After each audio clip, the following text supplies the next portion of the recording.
श्री सद्गुरु महाराज की जय। प्रातः स्मरणीय अनंत श्री भूषित परमाराध्य संत सद्गुरु महर्षि में ही परमहंस जी महाराज का प्रवचन। सबसे ऊंचे दर्जे की नीति को आध्यात्मिक कहते हैं।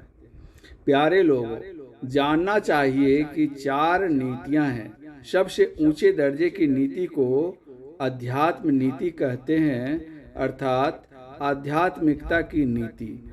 उसके नीचे सदाचारिता की नीति, सद आचरण में बरतने की नीति। उसके नीचे सामाजिक नीति, समाज में कैसे रहा जाए यह समझकर आपस में समाज में रहना चाहिए। बाद में है राजनीति, राज्य में जो नीति है उसको समझकर रहना। अध्यात्म नीति सबसे ऊंची नीति क्यों है? आत्मज्ञान से, ईश्वर संबंधी ज्ञान से ऊंचा ज्ञान और कोई नहीं है, इसलिए यह ऊंची नीति है। इसमें सदाचार का संग होता है।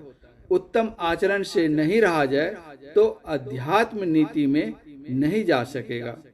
अध्यात्म नीति में नहीं जाने से सदाचार पालन में नहीं जा सकेगा। जैसे ऊंची आध्यात्मिकता होती है वैसी ऊंची सदाचार की नीति होगी। अध्यात्म में बढ़ते बढ़ते पूर्ण होता है तो सदाचार भी पूर्ण हो जाता है। ऐसे समाज की नीति बड़ी अच्छी होगी। वह नीति पाप से हमेशा बचाती है।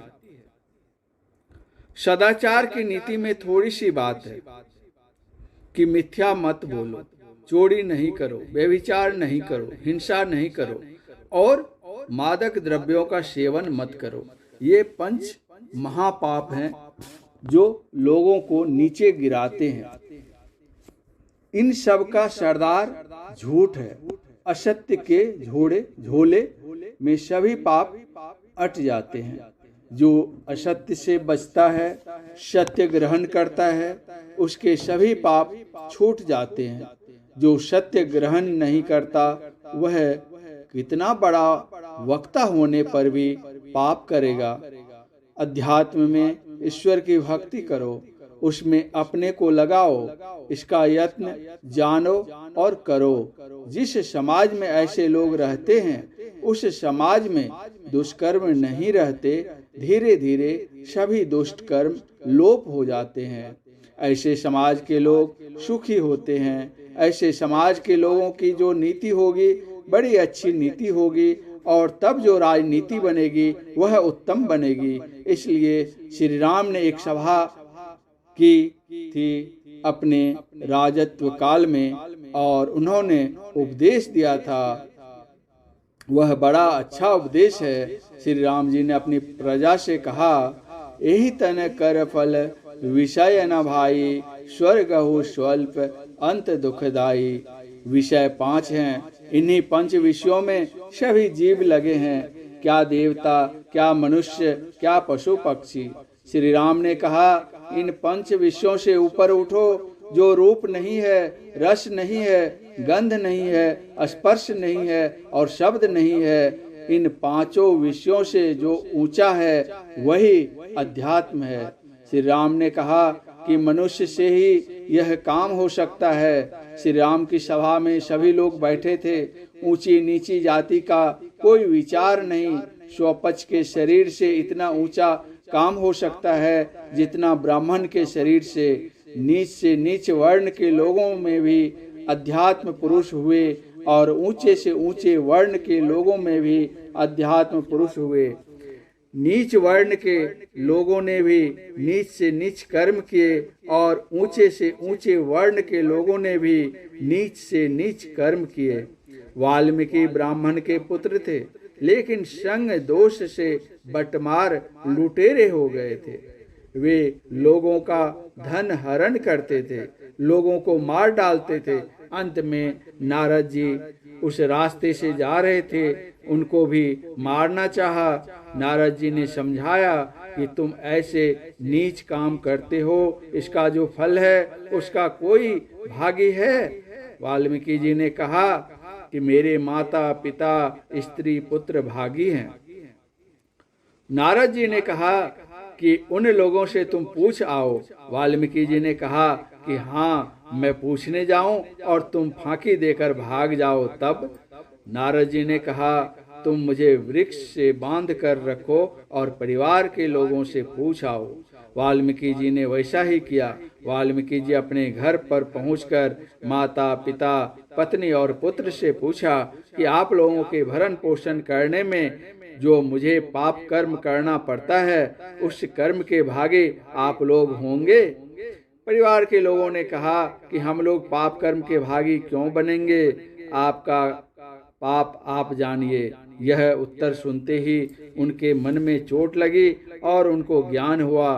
वे दौड़कर वापस आए और नारद जी के पैर पर गिर पड़े। नारद जी ने कहा कि ईश्वर भजन करो।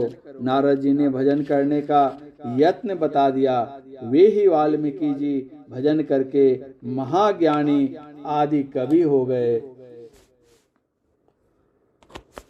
युधिष्ठिर के यज्ञ में एक नेवला गया।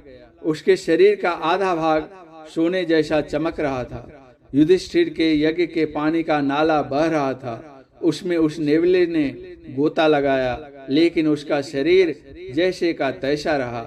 नेवले का जो आधा शरीर सोने जैसा हो गया था, उसका कारण था कि एक उच्च वृत्ति के ब्राह्मण के यहाँ एक अतिथि ने भोजन किया था।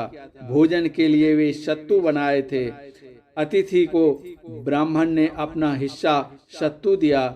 उससे अतिथि का पेट नहीं भरा। तब ब्राह्मणी ने अपना हिस्सा भी सत्तू दिया, फिर भी अतिथि का पेट नहीं भरा। तब ब्राह्मण के पुत्र ने अपना हिस्सा सत्तू दिया, फिर भी कसर रह गई। तो ब्राह्मणी की पतोहू पुत्र वधू ने भी अपना हिस्सा सत्तू दे दिया। अतिथि संतुष्ट हो गए।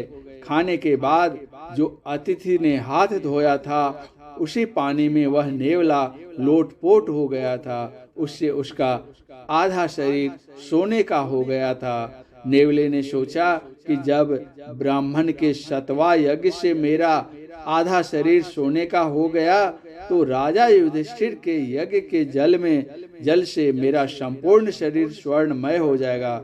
लेकिन वैसा नहीं हुआ। इसीलिए नेवले ने युधिष्ठिर को बड़ी सभा में कहा कि आपका यज्ञ शतवा यज्ञ के बराबर नहीं हुआ। युधिष्ठिर के यज्ञ में एक घंटा लटका दिया गया था। यज्ञ पूर्ण होने पर वह घंटा अपने आप ही बजने वाला था, लेकिन उस यज्ञ में घंटा नहीं बजा था। देवता, ऋषि, मुनि सभी भोजन कर गए थे। श्री कृष्ण भगवान ने कहा कि काशी में एक डोम स्वपक्ष हैं। वे बड़े भक्त हैं। उनको आदर से बुलाकर लाओ और भोजन कराओ तो घंटा बजेगा। स्वपक्ष जी आए और जैसे ही उन्होंने भोजन का ग्रास मुंह में लिया कि घंटा टनाक से बज गया। राजा युधिष्ठिर का यज्ञ पूर्ण हो गया। यह किस्सा बताता है कि नीच वर्ण के लोगों में भी भक्त होते हैं। कबीर साहब कुछ पढ़े लिखे नहीं थे, लेकिन उनका वचन विद्यालय में निम्न वर्ग से लेकर एमए तक पढ़ाया जाता है। रविदास जी चमार थे। गोस्वामी तुलसीदास जी महाराज ब्राह्मण थे। भगवान श्री राम ने कहा था, बड़े भाग मानुष तनु पावा। मनुष्य शरीर विषय में फंसने के लिए नहीं है, निर्विषय की ओर चलो। संसार सागर को पार करने के लिए मनुष्य का शरीर नव रूप है। इसमें एक सद्गुरु की आवश्यकता है। ईश्वर की कृपा तो है ही है। हमारा समाज अच्छा हो, राजनीति अच्छी हो, सदाचार अच्छा हो, इसके लिए अध्यात्म चाहिए। अध्यात्म ज्ञान सत्संग से होता है, इसीलिए सत्संग की आवश्यकता है। शठ सुधरहि सत संगति पाई, पारस परस कुधातु सुहाई। रामचरितमानस। अर्थात सत्संग पाकर दुष्ट आदमी इस तरह सुधर जाते हैं जिस तरह पारस से कुधातु लोहा छूकर सुहावना सोना हो जाता है।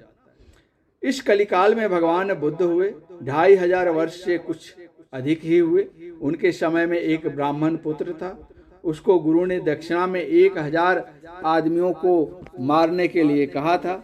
गुरु के मन में कुछ संदेह हो गया था, इसलिए उसने ऐसी दक्षिणा मांगी थी कि जिससे अनेकों को यह मारेगा तो इसको भी कोई मार देगा। इसीलिए वह ब्राह्मण पुत्र गुरु की आज्ञा से लोगों को मार मार कर अंगुलियों की माला बना लेता था। इसीलिए उसका नाम ही अंगुलीमाल हो गया। उसके चलते लोगों में आतंक फैल गया, हाहाकार मच गया। सैकड़ों लोगों को उन्होंने मारा। भगवान बुद्ध को जब यह सूचना मिली कि अंगुलीमाल नामक हत्यारा बड़ी निर्ममता से लोगों की हत्या कर रहा है, तो वे उसकी ओर चल पड़े। लोगों ने बहुत मना किया कि भगवान उस ओर मत जाएं, अंगुलीमाल बहुत बड़ा हत्यारा है, वह आप पर भी प्रहार कर सकता है। भगवान ने किसी की बात नहीं सुनी, सीधे अंगुलीमाल की ओर चलते रहे। जब अंगुलीमाल ने भगवान बुद्ध को अपनी ओर आते देखा तो जोर से भगवान को कहने लगा, कौन हो, ठहरो। भगवान ने कहा कि मैं तो ठहरा हूँ, तुम ठहरो। भगवान बुद्ध धीरे धीरे चल रहे थे और अंगुलीमाल तेज से भगवान की ओर दौड़कर पकड़ना चाहता था, फिर भी वह नहीं पकड़ सकता था। वह दौड़ते रथ को पकड़ लेता था, दौड़ते घोड़े को पकड़ लेता था। जब वह थक कर रुक गया तो भगवान ने उसे स्पर्श करते हुए कहा, अरे यह क्या करते हो, लोगों की निर्ममता पूर्वक क्यों हत्या कर रहे हो। भगवान का उस पर इतना प्रभाव पड़ा कि अपना हथियार फेंक कर वह भगवान की चरणों पर गिर पड़ा। भगवान ने उसको समझाया तो उसको अपने कर्मों से घृणा हुई और वह सन्यासी बन गया।